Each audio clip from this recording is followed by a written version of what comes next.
For centuries have writers related the concept of a story within a story. Stories get passed on through bloodlines, and with each generation we change them subtly to fit our best interests. But nonetheless, it is still the same story we're telling.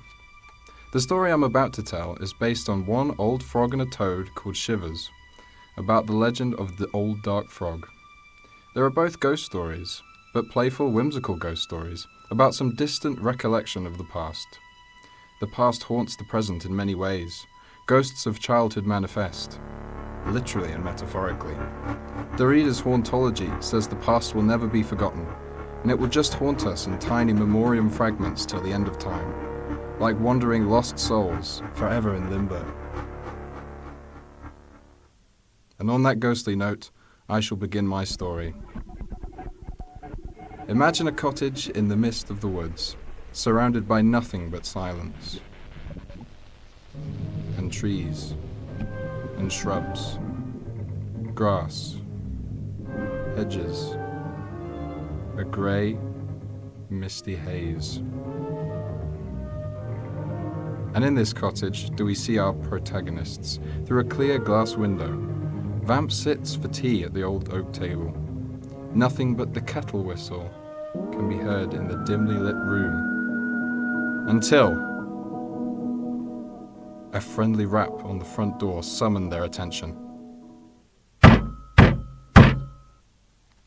Their pointy ears pricked right upwards, beady eyes darted towards the sound. They had to put their meal down as they came to their feet and let this inquisitive visitor in. Indeed, it was only Frog. He had a beaming expression on his bright, round, green face, his blue eyes wide, mouth open with excitement, and his scaly hand reached inside his velvet-clad overcoat. Oh! I've been on a forager hunt. I got this from the old tall mountains. Haven't been there since I was a wee tadpole. Ah, the old tall mountains. That reminds me. I was told back then when I was bathing in the rivers underneath the legend of the white bear. Vamp's ears pointed up at their 90-degree angle. The eyes became a pure white colour, pupils a glistening yellow hue of fried eggs, as a wave of anxiety heightened over their long face. And then Fox's worried head peered over. What's the white bear? Well, I was told this tale by my parents way back then of the ghostly white bear who used to roam the mountainside and haunt the rivers and anybody that dare take a dip in them. I was told he had not the usual furry coat nor scales, but just a pale, light pink, fleshy skin. Oh. He was about 8 foot tall, loud, booming voice, beady, pale eyes, and only a certain few who fear him hard enough will see him. Alas, I'd never see him. I was too young, but my dad said he did. Said he heard him before he saw him, and saw his giant eyes too. Gladly he got away in time, and so he lived to tell this tale to me. Let's find him.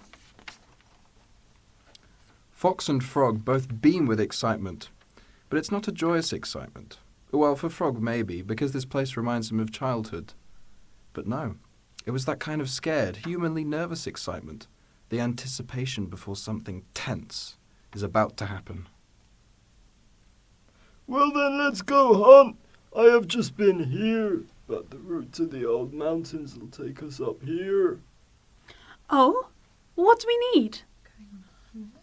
Well, we need this, and last of all, this old thing. And we're ready! And so, our weary travellers embark on their quest to find the white bear that haunts the mountains.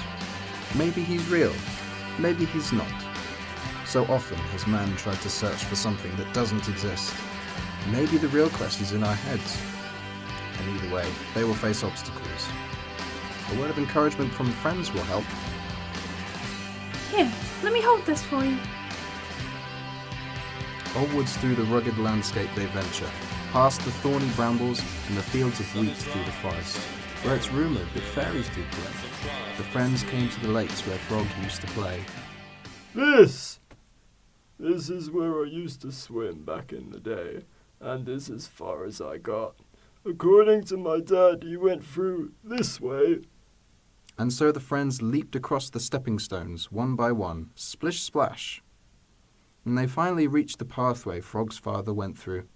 Frog started feeling a little timid at this point, but it was a surprising Vamp that finally woke up the steely courage and led the group inside.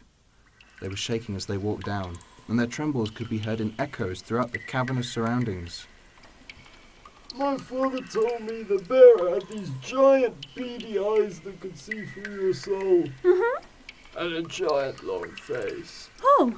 With teeth as sharp as knives. Ah! And it was at this moment that Vamp saw what might be the white bear. The others dashed forwards, but saw nothing. Just a terrified Vamp. The colour draining from his skin. Unbeknownst to the others, Vamp had definitely seen the bear. He was sure of it. The description matched Frog's father's. Vamp and the bear's eyes were meeting. The bear had a mould-like face of dirty pale pink. His eyes were unnaturally large shards of glass, heightened by his cheeks which slowly turned inside and out to reveal 2 rows of fresh, gnashing teeth. And Vamp didn't know what to do. They were scared, but they knew he couldn't harm them. Only they could see him. Shivering, Vamp ran away, back they came. And the others, confused, followed suit. Vamp perched on the edge of a crag, their front facing towards the green expanse of land on the outside. And Frog and Fox joined them. The bear. There was no bear. But he looked at me. Maybe the bear is in our minds. The only thing to fear is fear itself. Maybe the bear is just your fear. So, let's go pick some mushrooms. So, fear will never ever be conquered, just like how the past will never ever be forgotten. Dead memories will haunt us and walk among us for the years to come. And we just have to accept it as the days and months and years go by.